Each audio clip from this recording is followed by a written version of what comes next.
भगवान ने पूतना को देख करके अपने नेत्रों को क्यों बंद किया? क्या रहस्य है? कोई भक्त भगवान के पास जाए तो भगवान तो और देखते हैं भक्त को, लेकिन पूतना को देख करके ठाकुर जी ने, लाला ने, कन्हैया ने अपने नेत्रों को क्यों बंद कर लिया? वृंदावन के संत बहुत अच्छा भाव देते हैं।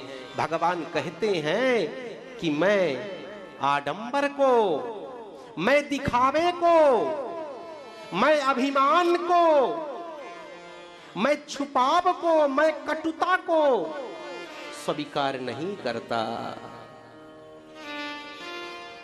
स्वरूप तो इसका सुंदर है, लेकिन विष अंदर भरा है, विष बाहर भरा है। मैं ऐसे आडंबरी व्यक्ति को मैं नहीं देखता। आई तो मुझसे मिलने है, लेकिन कपट भाव से आई है, इसका शुद्ध भाव नहीं है। और जो भाव से नहीं आता उसे भगवान नहीं मिलता, भगवान उसकी तरफ देखता भी नहीं है। इसलिए भगवान ने पूतना को देख करके अपने नेत्रों को बंद कर दिया। दूसरा भाव संत देते हैं, नेत्र मिलाने से प्रीति होती है। नेत्र से नेत्र मिले तो प्रीति हो जाती है, प्रेम हो जाता है। अगर मैं पूतना से नेत्रों को मिलाऊंगा तो पूतना से प्रीति हो जाएगी, और प्रीतम का वध, प्रेमी का वध शास्त्र के अनुसार उचित नहीं है। इसलिए भगवान ने अपने नेत्रों को बंद कर दिया। तीसरा भाव है, भगवान ने अपने नेत्रों को क्यों बंद किया? तो ये है कि भगवान देवताओं के पास गए, जैसे पूतना को देखे दौड़े दौड़े देवताओं के पास गए। देवताओं से भगवान ने शिकायत करी कि आप तो कहते थे ब्रजवासी आपको मक्खन देंगे, मिश्री लड्डू देंगे, यहाँ तो विष लेकर के आ गए। यहाँ तो विष मिलने लगा महाराज, आप हमसे झूठ बोले हैं कि माखन मिलेगा, मिश्री मिलेगा, यहाँ तो विष मिल रहा है। चौथा भाव संत देते हैं कि भगवान ने अपने नेत्रों को क्यों बंद किया? भोले बाबा का स्मरण भगवान कर रहे हैं। हे भोले बाबा, हे भोलेनाथ, हे आशुतोष, हे भूत भावन, हे महादेव, आप आओ। ये आपका डिपार्टमेंट है विष वाला, आप विष का पान करो, विष को ग्रहण करो। और पांचवा जो भाव संत देते हैं कि भगवान ने अपने नेत्रों को क्यों बंद किया, तो भगवान नेत्र को बंद करके ये सोच रहे हैं, काम तो मैया का करने आई है, दुग्ध पान कराने आई है, इसको मैं कौन सी गति प्रदान कर दूं। भगवान ये सोच रहे हैं। संतों ने अनेक भाव दिए हैं, लेकिन एक्चुअली भगवान ने पूतना को देख करके अपने नेत्रों को बंद कर दिया। और पूतना आई, सीधे भगवान को उठाया है, उठाने के बाद गोद में लिया है और जाकर के अपना दुग्ध पान कराने लगी। दुग्ध पान जो है पूतना कराने लगी, और जाकर के महाराज आकाश मंडल में पूतना उड़ गई। इधर भगवान को ना पा करके, ठाकुर जी को ना पा करके दौड़ी दौड़ी यशोदा आई कि लाला कहां गया, कन्हैया कहां गया। तो छोटे छोटे ब्रजवासी थे, उन्होंने कहा मैया, अपनी तोतली भाषा में उन्होंने कहा कि कन्हैया आपका आकाश में उड़ने गया है, ऊपर उड़ने गया। तो मैया ने कहा बदमाशों, झूठ क्यों बोलते हो, छोटा सा है वो आकाश में क्या करेगा।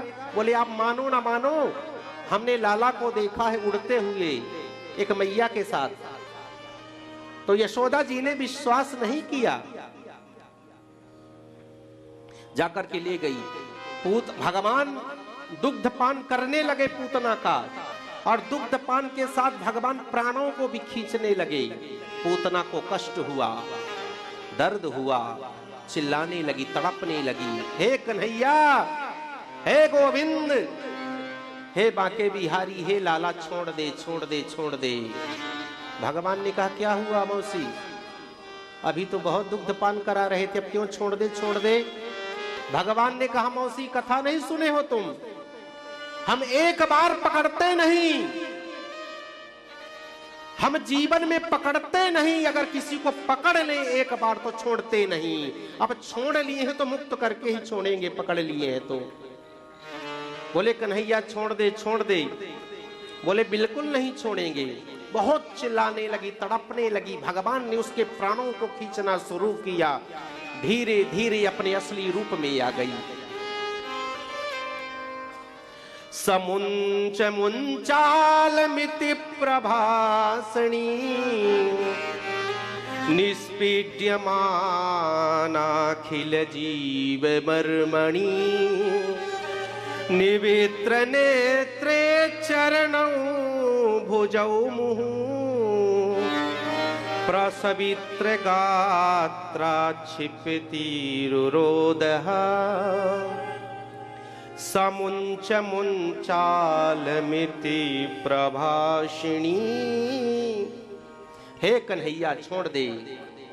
भगवान ने मौसी को मुक्त कर दिया, साथ में प्राणों को खींच लिया। 6 कोस की हो गई, एक कोस 3 किलोमीटर का, 18 किलोमीटर की हो गई। इतनी बड़ी मौसी थी। बड़े बड़े दांत निकल आए ब्यूटी पार्लर में जो कटवा के आई थी, ऑटोमेटिकली सब बन गए, यथावत आ गए। बड़े बड़े मुख, बड़ी सी नाक, बड़ा सा मुंह, उसमें हम घुस जाएं, इतना बड़ा। कन्हैया ने कहा मौसी इतनी बड़ी तू? मौसी का मुंह फटा का फटा रह गया। और गिरी किसके? नंद बाबा के बगीचे में गिरी। जितने आम के वृक्ष थे, बड़े बड़े वृक्ष से सब धराशायी हो गए महाराज। और कन्हैया जब वो गिरी नीचे तो दुग्धपान अभी भी कर रहे हैं। हे परीक्षित, इस दृश्य को हृदयंगम करो, हृदय में बैठाओ। छोटा सा बालक कृष्ण कन्हैया ठाकुर जी उस पूतना के वक्षस्थल पर बैठ करके दुग्ध पान कर रहे हैं। इधर सब बालकों ने बताया कि कन्हैया तो बगीचे में है, एक मौसी के साथ खेल रहा है। दौड़ी दौड़ी मैया आती हैं और आ करके कन्हैया को उठा लिया और कन्हैया के नाम से झाड़ा लगाने लगी। इंद्रियाणि हृषीकेशः प्राणान्नारायणोपगत। भगवान का ऋषिकेश नाम है, नारायण नाम है, गोविंद नाम है, अच्युत नाम है। इन्हीं नाम से मैया ने झाड़े को लगाया। भगवान को आ गई हंसी, हमारा ही नाम, हमारे झाड़ फूंक हो रही है हमारे ही नाम से।